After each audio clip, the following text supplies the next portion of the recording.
My podcast brings all the boys to the yard. They're like, it's better than yours. Damn right, it's better than yours. They could teach you, but they have to charge. I guess people are liking my podcast. That's cool. Fucking it surprises me. I want to apologize for the noise, for the kind of weird noise you might have heard in episode 7, because I ended up changing my noise reduction profile, because you see in audio recording software you can remove background noise, you can move the static and like the fan noise that I have in my background, and I set a specific profile to remove my background noise and the type of background noise that I create in my room.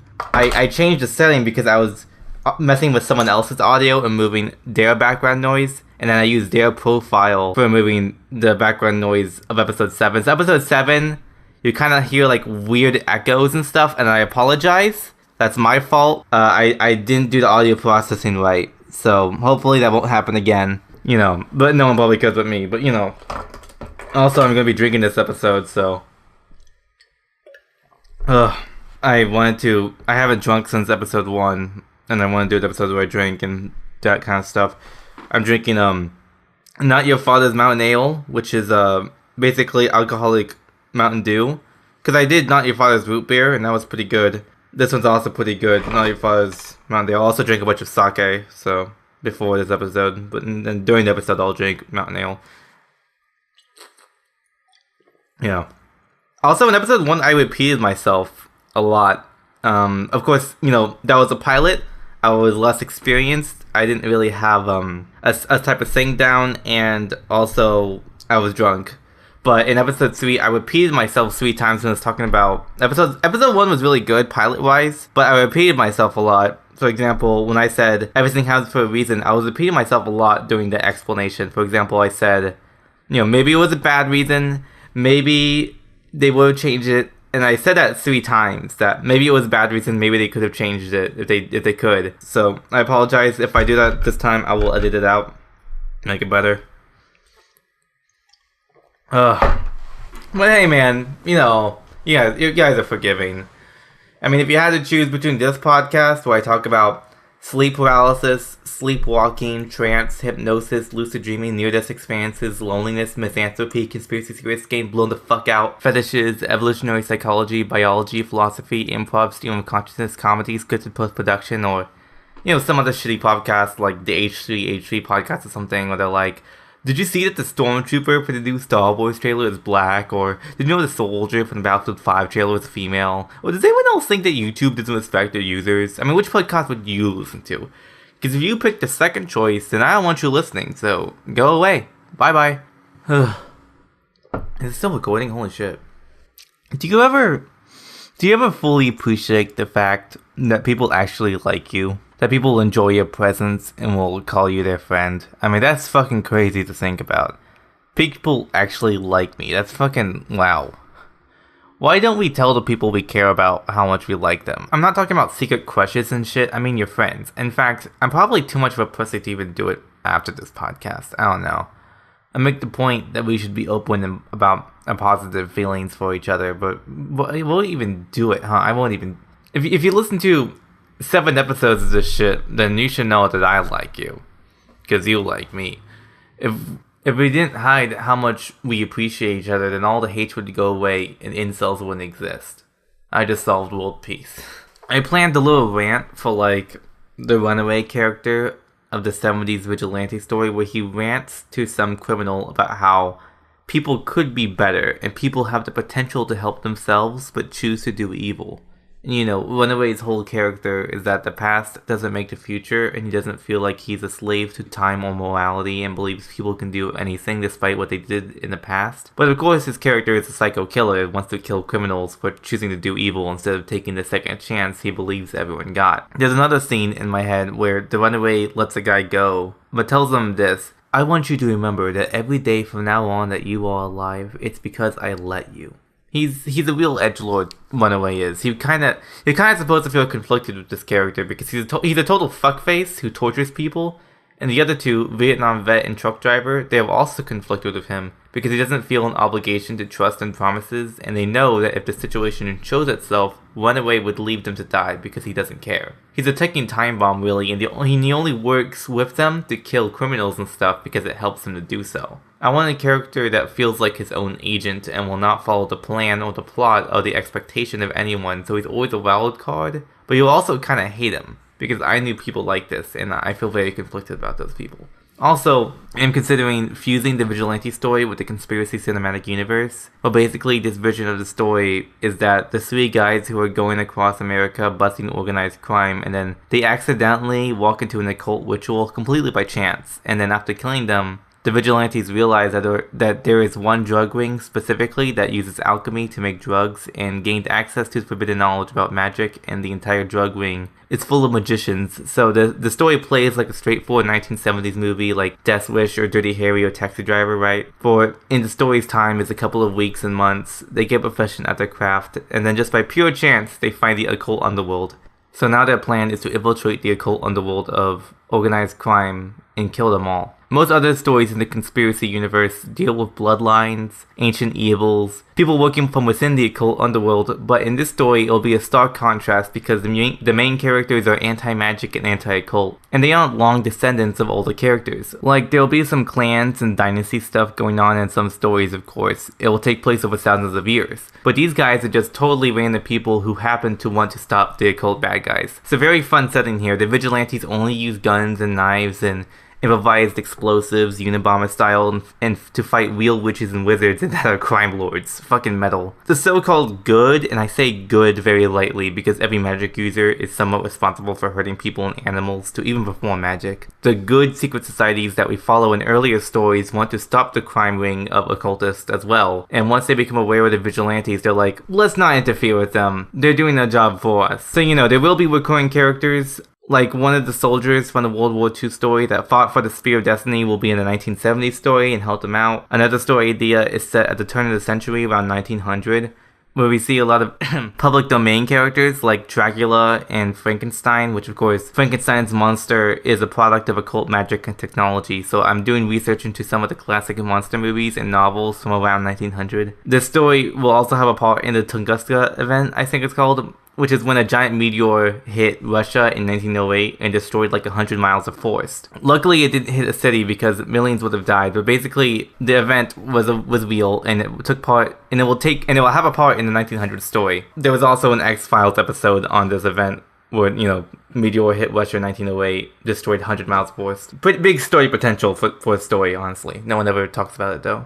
I also did my research into Alexander the Great, and he was a total pimp. He conquered all of Persia in 10 years, never lost a battle, and died of a disease in his 30s. His body was being carried back to Greece, where along the way it got lost, so no one knows where his body is today. So my idea is that a vampire meets Alexander and offers him eternal life. He fakes his death to join the vampires and then becomes a recurring character as a leader of a vampire cult. Alexander the Great, fucking awesome. Anyway, enough talk about my story ideas, more about other shit. I feel like I've been too right-brained and need to be more left-brained. If you don't know what I'm referring to, it's an old traditional concept that's not all based on modern science. It's more new age spirituality stuff nowadays. But according to this idea, the right brain is a logical male brain and the left brain is the emotional, creative female brain. It's one of those things where like spiritual people are willing to cosmic duality, right? So because gender is a duality in this tradition, if there were two things, they're always referred to in some way as male and female, black and white, left and right, north and south, all that. I had a weird, incomplete train of thought of, is this offensive to say that men are like emotionless and women are irrational? I mean, probably not. I don't think people would be offended unless they're actively looking for something to be offended about. Again, male and female in this context of cosmic duality of left brain, right brain is less talking about actual men and women and more about duality in general, in the yin-yang sense that both sides of the coin need each other and there's a little bit of black and every white and vice versa. So in this context, they call it male and female in the sense that they both need each other to create new things and innovation, basically. Same with how with cables and wires, they refer to as male and female connections in metaphor to the penis and vagina, but again, that just means input and output. It's just, I don't know what I'm talking about. I'm a ghetto spiritualist, okay? When I was a kid, I was really into this stuff. So before I had a smartphone, before I had a computer to use the internet and all that, I would just watch all the TV shows about conspiracies and the paranormal, and I'd skim through spirituality books. And when I did get access to the internet, I would do more research on this stuff. So I have a lot of subconscious knowledge about like fringe science and conspiracy theories and paranormal stuff. And the fun part of it is that because it was... Hello, Moto. Hello? I'm sorry, I think I have the wrong phone number. Wrong number. Yeah, my ringtone is Hello Moto. This is an old nostalgic bullshit thing about me. My phone ringtone is Hello Moto. Where was I? Good thing I scripted this part, because otherwise I'd be totally lost. I was saying that, I have a lot of subconscious knowledge about fringe science and conspiracy theories and paranormal stuff, you know. And the fun part of it is that because it was so long ago, I can't remember all of it on the fly. Usually something has to jog my memory and then I'm like, oh yeah, I know a new age theory that explains this. So it's always kind of fun to accidentally remember some esoteric concept I read about a decade ago. And I need to talk more about the stuff on the show, but again, I can't like immediately remember it. Actually, here's an idea. Every episode there will be a conspiracy segment, so I can cover one theory every episode, and I can just focus on one and dump all the knowledge I have. So today, ladies and gentlemen and non-binaries of all races, I am covering the JFK assassination, the most popular mainstream conspiracy that everyone gets wrong but me. I could just spend like 5 minutes an episode of unscripted rambling about shit like this, because this was my childhood, and I can finally use my unbelievable wealth of conspiracy knowledge to use that I haven't ever used. That's also kind of why I want to make the conspiracy universe, just so I can use this knowledge for something, you know? I could even like have an entirely separate podcast on this channel just for conspiracy stuff, but that'd be too much work. Anyway, JFK. So first of all, at least 2 shots were fired. The official record said 3, but the first one missed completely, according to the official record. So if you ever heard of the magic bullet theory, where a bullet curved and shit, that theory doesn't even work, because it's meant to explain why both JFK and another guy in the car could get hit by one bullet being fired. But if you look at the photos of who was sitting where, the other guy who got hit was in the line of sight to also be hit by the straight bullet. The magic bullet theory is based on a sitting arrangement in the car that is verifiably false because the actual sitting arrangement was different. So get that idea of your head, curving bullets never happened. Second, most of the popular theories say that Lee Harvey Oswald, the shooter, did do it. They don't deny he did it. They mostly suggest that he wasn't working alone and was hired by someone. So most of the popular theories are just basically looking for possible motivations. JFK passed an executive order limiting banks and the power that banks have. So, possible motive, therefore the theory is that the banks killed him. He cracked down on organized crime, another possible motive, therefore the mafia killed him. Cuban Missile Crisis, Russians hate him. Click here to see how the Russians killed the president with one weird trick. Before I get into the crazy theories, I just want to make it clear that the most popular theories are just that Oswald did it alone. Maybe a second shooter at the grassy knoll, but other than that, basically follows the official record. Nothing really crazy with the actual shooting at hand. They're just trying to give a bigger enemy to blame for his death, and that hired Oswald to do it, because Oswald was killed before he can go to trials and maybe confess he was working for someone. But I did my research into Lee Harvey Oswald, my hero, and every suspicious fact about Oswald just helps to build a picture of someone who would have tried to assassinate the president. We know he was capable of doing it because in April he tried to shoot a prominent anti-communist general, Edwin Walker, with the same rifle that was used to shoot JFK. He defected to the Soviet Union, and it took him like a year of red tape to regain his citizenship in the United States. This guy was just a weird comedy with military training, okay? Got it? Got it. I believe he was working alone, but when such a huge event like a president getting killed happened, we want to believe that it was because of an equally big reason. For some people, it's harder to accept that the huge people aren't invincible and can be killed by anyone. The thought that any crazy guy could just kill the leader of the free world is less comforting or convenient than believing that a much bigger enemy planned for years for the perfect assassination and cover-up. But we gotta get into crazier theories. The 2 classic theories that I love are the Coca-Cola theory and the washing machine theory, and they're taken seriously by some people. The Coca-Cola theory was suggested by an alternative health magazine, as in, you know, new age hippie bullshit that rejects modern medicine, and it points out that after he did the deed, the first thing Oswald did was to drink a nice, refreshing Coke. Evidence, of course, that the Coca-Cola scrambles your brain, bro, it's evil shit. With the washing machine theory is that the day before the assassination, Lee was in a heated argument with his wife about going to the laundromat multiple blocks away, and after the fight ended, he was so angry that he looked like he could kill a man. Yes, he argued with his wife about taking clothes to a laundromat, and was so pissed off he just had to kill someone. So he shot the president. fucking love that theory. And honestly, he probably needed a straw to break the camel's back, That might have been the thing that made him say, yeah, I don't want to deal with this woman. I'm not going to give up on this plan, Something to think about, that people are just one washing machine argument away from becoming assassins. And that's all I gotta say about that shit. I've done a lot of research into this, and all I felt worth sharing about was magic bullets and washing machines. So stick around next time where I briefly cover another conspiracy theory, hopefully one that isn't too popular so you might hear one you had never heard before. I also want to say that my ghetto spirituality isn't unique to me. I get it from my dad, who gets it from his mom, because my dad's mom, my grandmother, is a fundamentalist Catholic, right? She was raised in a very religious household, and she raised a very religious household. And, she goes to church, not every Sunday, every single day she would go to church. She kind of in her small town that she lives in, she kind of created a religious community, right? She created because, I'm an ethnic minority, right? So they kind of created the minority religious community or whatever, and helped to build a church that we go to. And my dad told me all this, and I'm like, whoa, really? He was like, yeah, your grandmother helped to fund and create the church that she always goes to. And I'm like, wow, that's fucking crazy. My grandmother's old shit. It's so weird to think about that your grandparents used to be real people, then they weren't always old crusty fucks. My dad showed me a photo album of my grandmother, and she was in her 20s, black and white, and she had this weird big poofy hairdo. And back in the 50s or 60s of it, she had this big puffy hairdo, and there was black and white photos of her being a nurse, because she used to be a nurse before she became a religious person. So, and there's little photos of her helping out her nurse friends in the 60s, and I'm like, holy shit, my grandmother looks like a real person. And she's not Protestant, she's Catholic. So she, follows the church and everything. My father basically told me that my grandmother is the therapist of the family.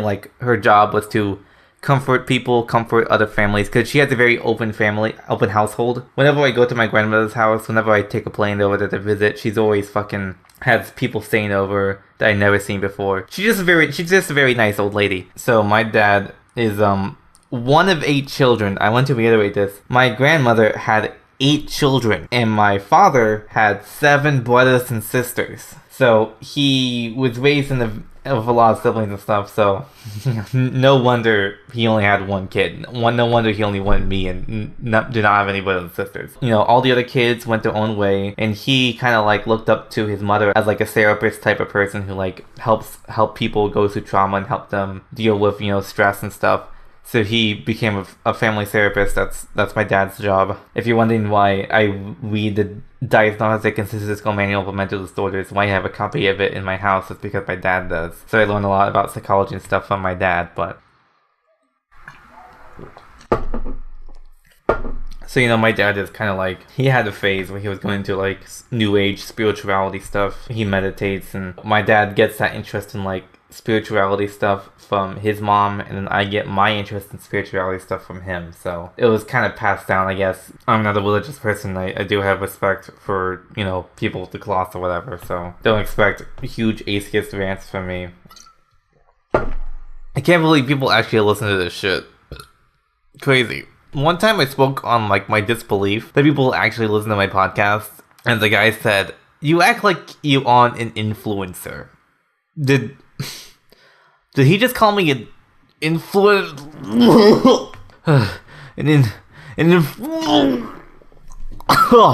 fuck. Don't call me that. Okay, I'd rather be called a content creator or some crap. Influencer sounds so slimy. So many YouTubers are just cameras pointed at a guy's face talking to a microphone. That is what I think of when I hear influencer. And let me make this clear. If you make vlogs, if you make, reaction videos, whatever, that's cool. But if you make vlogs where you look exactly like every other fuckboy talking to a fancy microphone with a pop filter, I don't respect you. Nothing wrong with talking into a microphone. I'm doing it right now. Just specifically the image of a YouTuber just phoned himself talking to a microphone with his stupid fucking hair and stupid fucking punchable face, it's ruined for me. My distaste and bias isn't exactly rational, but I have it. Remember a decade ago when we made fun of TMZ in celebrity worship. Roulette said, haha, look at all these shitty tabloids at the grocery store. How pathetic can you be to care what Britney Spears eats for breakfast? And then we stalked YouTubers for the life details and, have huge YouTuber drama obsession threads on 4chan and Reddit or whatever. I don't care. Hilarious. I hope you don't care what I eat for breakfast. Fucking influencers. They make me sick. Celebrity worship is laughable, but YouTuber worship is allowed? Really? I mean, I'm glad that my friends don't care about YouTubers that much and treat them like actual people, I'm so done with people like, oh, PewDiePie, the god of YouTube, he's just a guy, okay? PewDiePie's just a fucking guy. He doesn't know what to do. Do you know what to do? He's just a guy, and I respect him as much as I respect anyone else, because everyone's cool. And you shouldn't, put people on a pedestal, because when you put your role models on a pedestal, and think about how they're the best thing ever, when you meet them, you're gonna realize, oh, they're just fucking people. They were my magical imagination of what meeting my role model was like. Someone told me that I was their role model.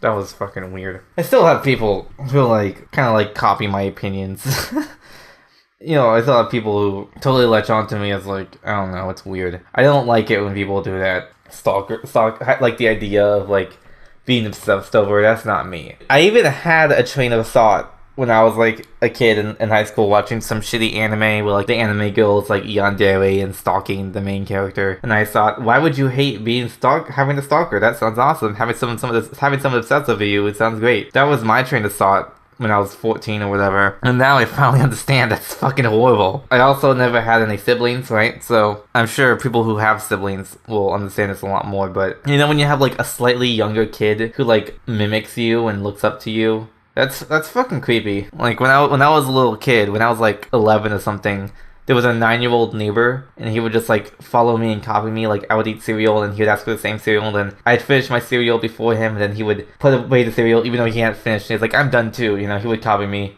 and I was fuck off. I hated it. And I had that happen a few times in school as well. There was this one kid back in middle school who was I'm going to be your rival. He was a weeb, and of course kids are dumb. They have an excuse. Kids have an excuse for being stupid motherfuckers, because I was a stupid motherfucker as a kid. All the kids have an excuse for being stupid little bullshit. So I don't blame any of you listeners who are under the age of 18 for being stupid motherfuckers, because you'll grow out of it, and then you'll realize that you were a stupid motherfucker as a kid. But this kid was I'm gonna be your rival. I was okay, whatever. And then later we became friends, and he grew his own personality. He's the kid who wrote the Walking Nerds parody story. He's the one who wrote some comedy esoteric stories. He's a cool kid. I need to talk to him. I should message him after this, because even though we don't meet physically, we were high school friends. I need to talk to my high school friends.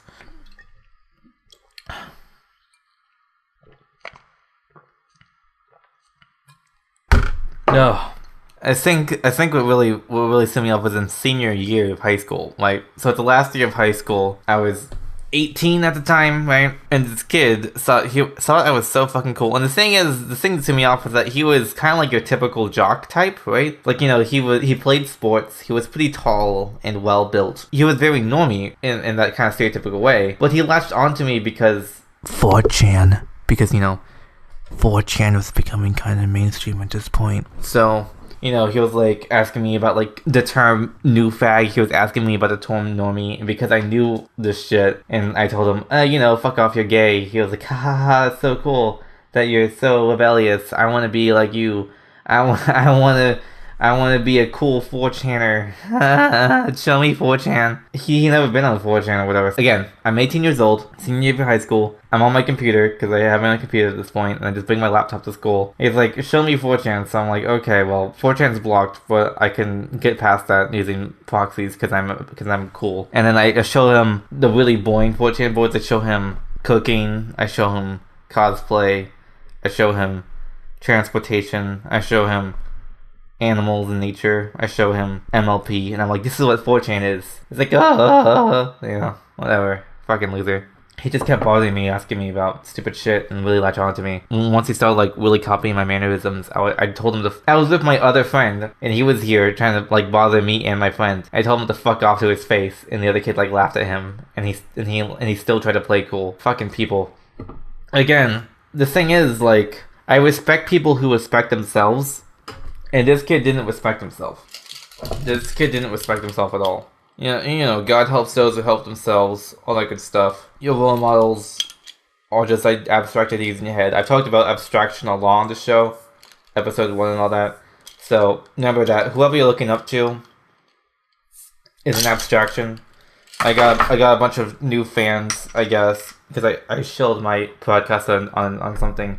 I just want to let you guys know that Jesse Wood, Endless Jess, is just a guy, and you shouldn't treat him as boy as gospel, because he has his flaws and stuff too. You need to be yourself, bro, instead of copying Endless Jess. That's a very specific message to very specific people. You probably, if you're not those people, if this podcast gets 1,000 views and I become a hyper celebrity, this will seem off. But if you know what I'm talking about, then stop worshipping Endless Jess. School sucks. Okay. School legit fucking sucks. Okay. Have you ever heard the term, you probably haven't, but it's a term, peaked in high school. It's when you say that someone peaked in high school. That's an insult to say that someone peaked in high school. Because all the stereotypes is that, like, all the jocks who play football are now, like, garbage men afterwards or whatever. And of course, that's not always true. But being the best guy ever in high school is not something respectable. Once you leave high school, all that clout, all that influence you had is gone. Everything that you think matters and happens at high school, when you leave high school, it's fucking gone. Because you know what? You're never gonna see those people again. If you're listening to this and you're still in school, I just want you to know that you're not wrong. School is legitimately worse than being an adult. I'd rather I worked 5 days a week, 40 hours a week in one of my jobs. I woke up at 3 a.m. so I could go to work at 4 a.m. and then work until 1 p.m. and then I slept until like 6 p.m. and then I chilled in when I was at the end until 9 p.m. and then I slept again so I could wake up at 3 a.m. again. And that was preferable to going to school. I'll tell you that. Shitty work times, lack of sleep that you get from shitty work jobs and shitty schedules, preferable to school. Because you know what? I make money at my job. And you, at school, don't make money. You can't do shit. Because you're a fucking child. And you don't deserve that. You should get a job as soon as possible. Because I got a job at 16 years old. And you know what I did? I worked after school for 4 months until I bought my own computer. Bought the parts to build my own computer. And I built my own computer, and it was fucking awesome. And then I quit my job. And my mom was like, you should stick to your job. And I'm like, I got to focus on school. And it's like, oh, good point. School is really important. So I quit my job, and I had $1,000 in my bank account. And then for like, the 2 years after that, the 1 or 2 years after that I was still in school, I just had a lot of money to throw around. And I was a fucking boss. Because you should get a job. And you're like, well, I have to go to school. Well, I'm too lazy. Well, who cares? If you're in... I don't care. You should get a job as soon as possible. You should work. You should talk to your people, apply everywhere you go, and get a job at the grocery store like I did, and then make the fucking dough. I think I made like a $100, $200 a week. I don't remember the exact amount, but minimum wage, first ever job, 16 years old. I made $100 to $200 a week. Working after school and working on the weekends. And that was honestly better than browsing the internet and playing video games and everything else I could be doing after school. Because fuck that. You know what's better than that? Making money. That's the best feeling. You'll be better than everyone else in your class because you have a job. Trust me. And you'll understand.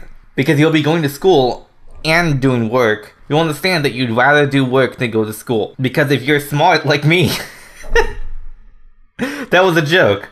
But if you're smart like me, if you're too intelligent for your children around you, then you'll know that school is stupid and they're just teaching you stuff you already know or that you could know by Googling it. So just fucking go do a job and make money. Physical labor makes you feel good and makes you work your muscles, bro. And it's honestly better than school. When you go to college, it's better than school. Because college, you get to choose your classes. You don't have to do any bullshit classes. Well, you do, because you have to finish your electives, blah, blah, blah. But the point is that they respect you. You only have to go for, 3 certain amount of time, and you're an adult, and all your classmates are adults too. They aren't fucking making memes and shit. They aren't, little faggots. They're fucking cool. They're adults too. You get to go to school with real adults, real people. But in high school, you go to school with little fucking idiots. They should have an assembly. Because, the stereotypically, teenagers and stuff are like, I want to kill myself, all the time, every day. It's like, I want to kill myself, school sucks, no one ever likes me, I want to die. They should have an assembly where a guy goes to the center of the school in the assembly line, he did a school assembly, and this guy just goes to the front, he picks up the microphone, he's like, hey kids, I know school sucks. You're not alone in thinking school sucks. But it does get better. They will tell you that it gets worse after school, that it just gets harder, but they're wrong. My mother told me when I was getting bad grades that it's just going to get harder from here. It's just going to get more difficult from here. So you need to get better now, whatever. You scare me to tell me it's going to get worse. But my mother was pregnant with me before school ended. She was pregnant with me. She was pregnant and in school. So she went to college and stuff to support me. So of course it was harder for her because she had to support a baby. She had to support me. If you just don't get a kid immediately, if you just wear a condom, you know what's gonna happen? It's just gonna be easy after high school. I love my mom. Which I really respect her for taking care of me and all that, But if I was her, I would abort me and focus on school and party. She's a better man than I am. And she's not even a man. But the point is,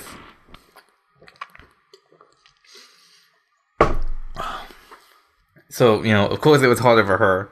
But if you just wear a condom, you'll be fine after high school, man. And, I kind of realized this in senior year of high school. So I was, totally a fucking weirdo.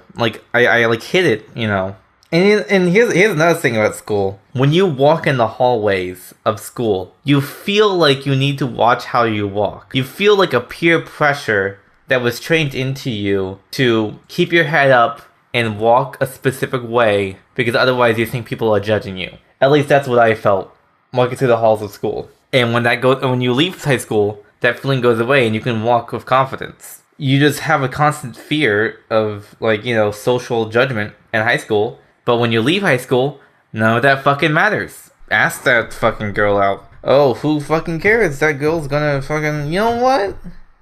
That girl's a faggot. I'm drunk.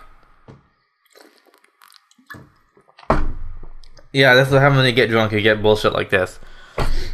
But in senior year of high school, I was like, you know what? Who fucking cares? So what I did was I was more open about sexuality and stuff in senior year compared to every other year of high school. In cooking class, which is the most piss easy class, take cooking class because school doesn't fucking matter, kid. But I was talking with this girl because we're just talking because there's nothing else to do in cooking class, and we started talking about masturbation, and I just brought it up because I'm a fucking weirdo.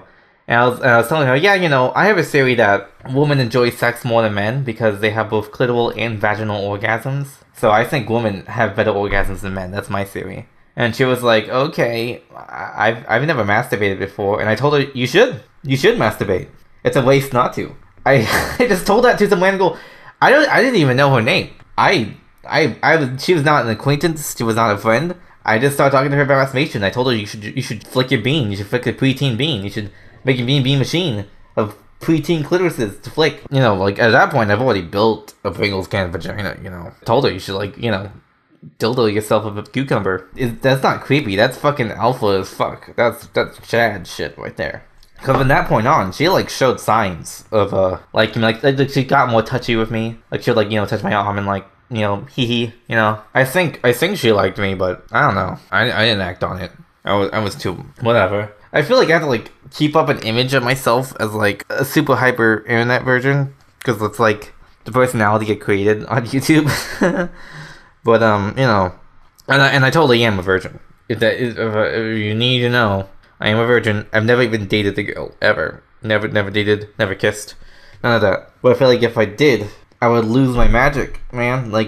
like I create like I must have unintentionally created a hyper sigil of like myself as an astral master horse fucker king, and that if I were to date and have sex, then like all my magic powers would go away, all because everyone would treat me wrong, and then the magic would go away. The hyper sigil magic that I created by creating an internet image of myself, my internet personality, that if I don't live up to my internet personality, then the power and confidence that I have will go away.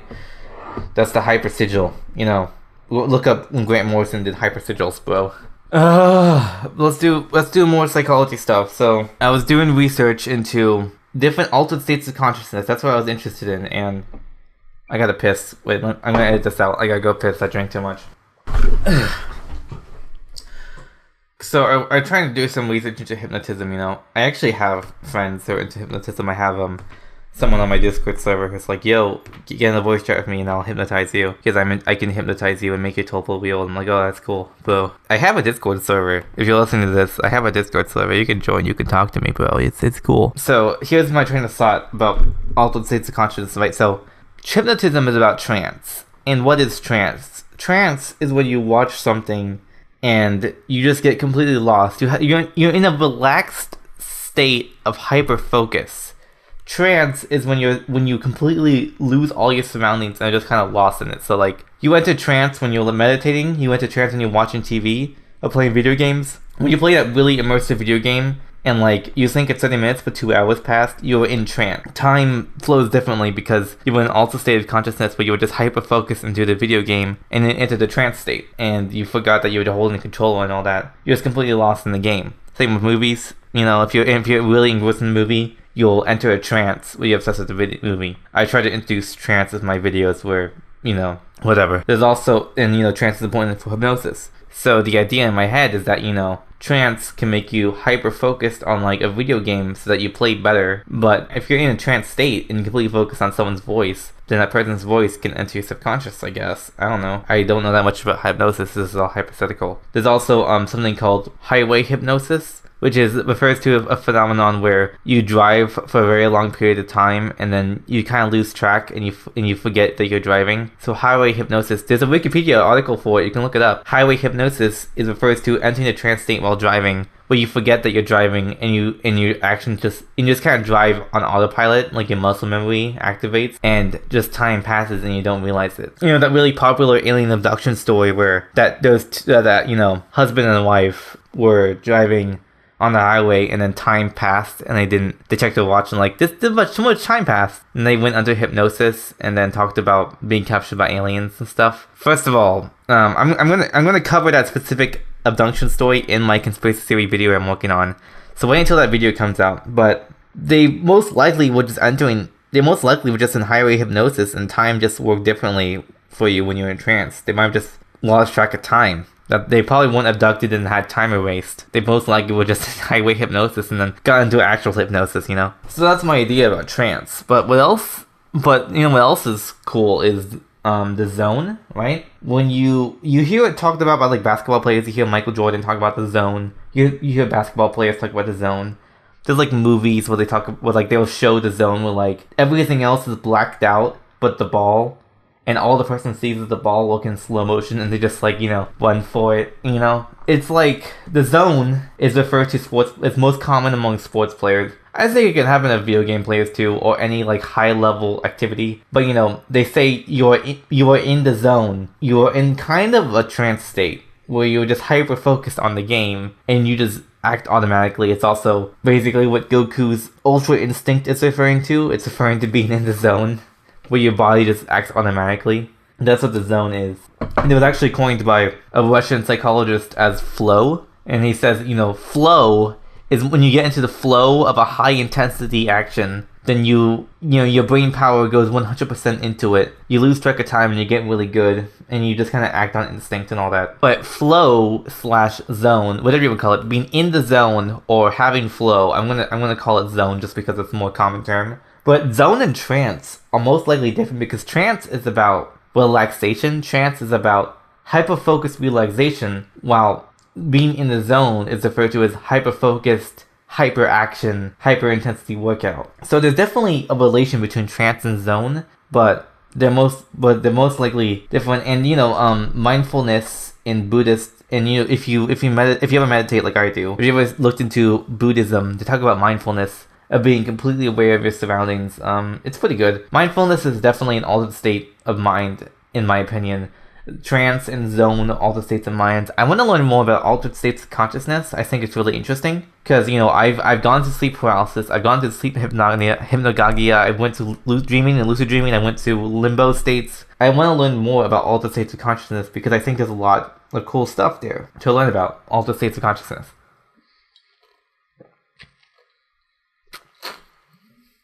I don't have a lot of notes this episode, and I'm not even finished my second bottle. What am I supposed to talk about? Oh, fuck! Shit. That's all too much. Ugh.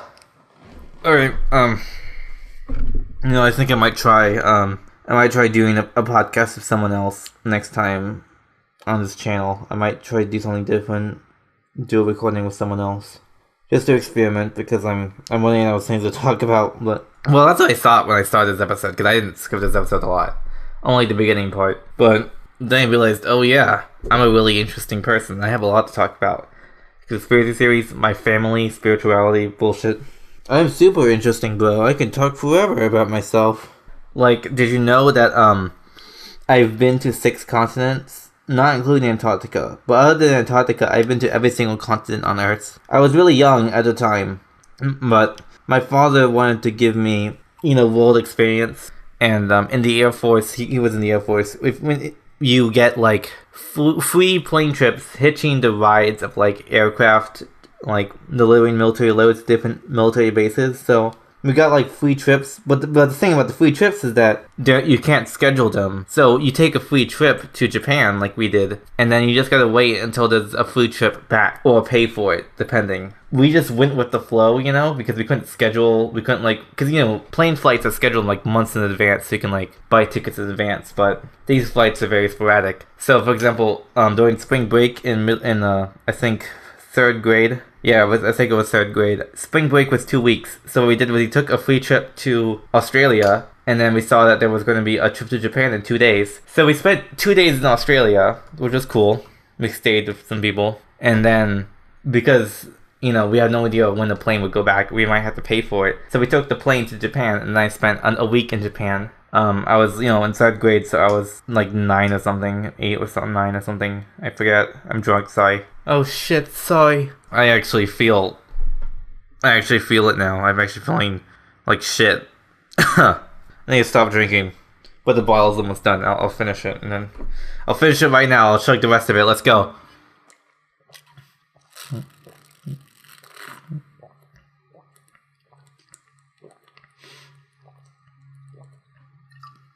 Oh my god.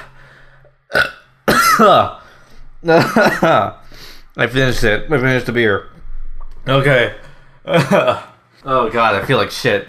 Just for me personally, when I'm drinking, I usually stop when my body tells me to, because I'll drink and get buzzed, and being buzzed is fun, but then my body will say, okay dude, you need to stop. My gut will say, dude, stop drinking. And unlike most people, I actually listen to my gut. When my gut tells me to stop drinking, I do. And that's why I never got really drunk and never blacked out or anything, is because I listen to my fucking body. And right now my body is telling me to stop drinking, so no more beers. Anyway, the point is, I was 8 years old in Japan. I played a bunch of, like, arcade games and stuff, and I got, like, little cards. And, I played, like, arcade Dragon Ball Z in Japanese. It was cool. And, I went to Tokyo and stuff. It was cool. I was 8. I remember a lot of it. Yeah, I traveled, again, to 6 continents, but I was so young. I was, like, 3 years old. I went to Morocco at, like, 3 years old. Went to Africa and Spain and Portugal and all that in a 3-year-old time. So, I don't remember any of that. I just have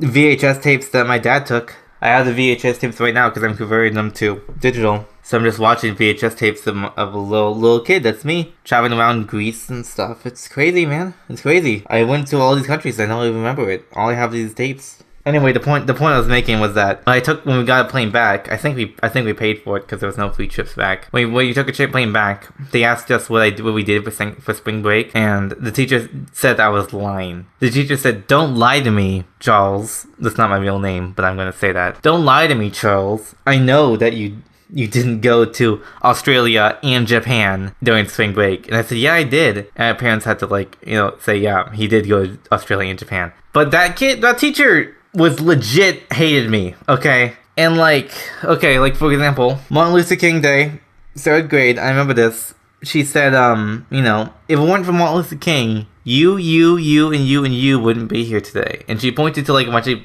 black kids and me. I'm not black. I'm mixed race. I mean, I'm probably black. My grandfather did the DNA. I didn't ever took a DNA test, but my grandfather took a DNA test, and he was, a descendant of slave stuff in the South in America. So he looks really white, but he has some black blood. So I have some black blood. But the point is that I'm not even black. I just have slightly darker skin and a weird name. But she said, if it weren't for Martin Luther King, you wouldn't be here today, which is weird. I think that teacher was racist because every time I brought up my race or heritage or something along those lines, she specifically got upset with me, and I didn't really get it because I was 8 years old. I didn't really understand what was going on, and then it wasn't until I talked about it with my dad later. He was like, "Yeah, I think your teacher was racist." I think I had a racist teacher who hated me because of my race. And I was 8 years old, so I didn't understand what the fuck was going on, other than that I hated this teacher because this teacher hated me. This teacher, picked on me specifically, and I had no idea why. I guess she's racist, but I can't really say. My father, I think my father wants the teacher to be racist because that's an easy explanation, and it's an easy thing to hate on and kind of disregard and say, fuck you, you're racist.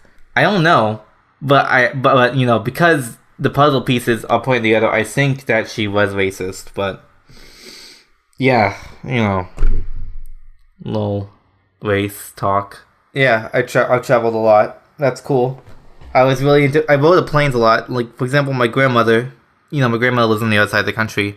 So I take a lot of plane trips over there, and she would pay for it, So every summer, I would go over to my grandmother's house, which is, open system, very Catholic, 8 brothers and sisters that my dad has, 7 brothers and sisters, sorry. There's other, all the aunts and cousins live there and stuff. My dad joined the military so he can get the fuck away from my family. My dad was like, yeah, you bitch is crazy. You guys have negative energy for my flow, my spiritual left brain needs more good shit. So I'm gonna join the military to pay for my son, because we're still in high school and we're having a kid, so we're gonna get out of here. And they joined the military to pay for me and travel a lot.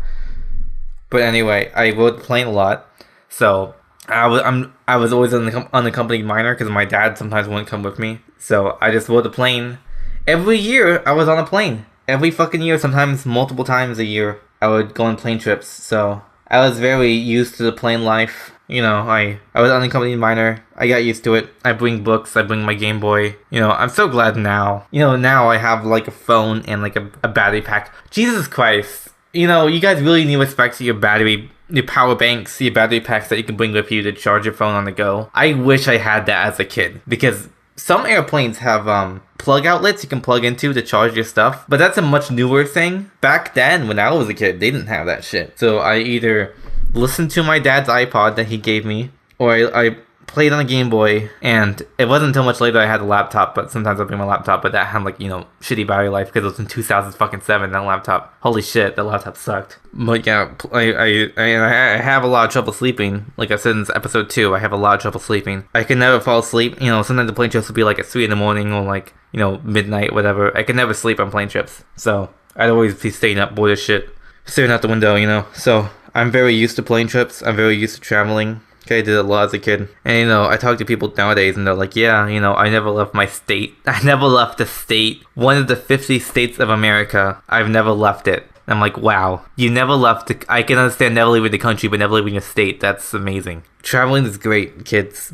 You should, just get your passport and fucking leave the country. It's cool. If you live in America, go to Canada, go to Mexico. Bro, it's awesome. Been to Mexico a year ago. It was cool. Speaking of which, my grandparents, right? My grandmother and grandfather, interracial marriage was illegal in the southern states. So in 1967, they took a trip to Mexico to get married. So weird to think about. 50 years ago, interracial marriage was illegal. My grandparents couldn't get married in their own country. Isn't that fucking weird? I just wanted to end the train of thought about traveling, basically I've been to 6 continents. I've been to France. I remember going up the Eiffel Tower as a little kid. I remember that much. I remember going to Finland or Norway, one of those, Norwegian, Swedish, Finland, one of those countries. My father took me to McDonald's at every country, and the Norwegian McDonald's, they gave out CD-ROMs to teach Norwegian kids English. So my dad gave me a CD-ROM, and I put it into the old shitty Windows 2000 computer that was at our house, and then I would play a little CD-ROM of Norwegians teaching English to little kids. It's so fucking cool that Norwegian McDonald's gave CD-ROMs to teach kids English. Traveling is so fucking cool. Other cultures are so fucking cool, man. You might hate it because you can't browse fucking 4chan or whatever, but fucking you need to get out of your house, bitch. You need to fucking travel. I traveled a lot. I love traveling. It's fucking cool. The food is great. I love eating food in other countries. You can't speak the language, but you don't need explaining, So, oh yeah, I gotta say, Japanese McDonald's, when I went to Japan at 8 years old, there was a Japanese product called, Shake It Chicken. Shake It Chicken. And what you do is you put chicken in a little bag with little spices and you shake it up. And you get to eat, fried chicken with spices mixed into it at a Japanese McDonald's. So fucking cool. So, I've been to Morocco, just south of Spain. That's my trip to Africa. Went to France. I went to England. I went to Japan. I went to Australia. So that's 4 continents covered. I went to Colombia and Ecuador and Mexico. 5, 6. So yeah, I've been to all the continents, man. I just need to go to Antarctica, I guess. Find the ice wall and prove the flat Earth. All I gotta say is next episode I'm gonna talk with someone else, and it might get something a little different because I'll be doing a show with someone else. Isn't that cool? See you all on the astral plane.